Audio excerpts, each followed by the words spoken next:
আচ্ছা, যেহেতু হাজবেন্ড একজন ডাবিং এর মানে মাস্টার এবং তার সিরিয়ালেও মনে হয় কাজ করা হচ্ছে, ডাবিং সিরিয়ালে আমি যতদূর জানি তার ফেসবুক দেখে, ওটির অভিজ্ঞতা থেকে জানতে চাই হাজবেন্ড প্লাস অন্য আরেকজন দুটো সমন্বয় কিভাবে হচ্ছে আর কি কি কাজ করা হচ্ছে তার সাথে।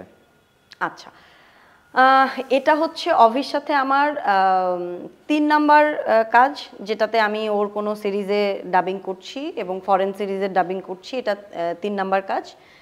বিগত দুটো কাজের এক্সপিরিয়েন্স আমি থেকে বলতে পারি, কারণ এই নতুন কাজটা জাস্ট একদিন আমরা ডাবিং করেছি। আমার এক্সপিরিয়েন্স একদিনের নতুন কাজটার, আর পুরনো কাজের এক্সপিরিয়েন্স থেকে আমি যেটা বলতে পারি সেটা হচ্ছে যে ও কমপ্লিটলি আলাদা মানুষ। মানে ডাবিংয়ে ও যখন একজন ডিরেক্টর হয়ে আর্টিস্টের কাছ থেকে ভয়েসটা নেয়, ওই মানুষটা আর তারপরে ডাবিং শেষ হয়ে যাবার পরের মানুষটা, ইভেন বাসার মানুষটা, এই সবগুলো মানুষ কমপ্লিটলি আলাদা।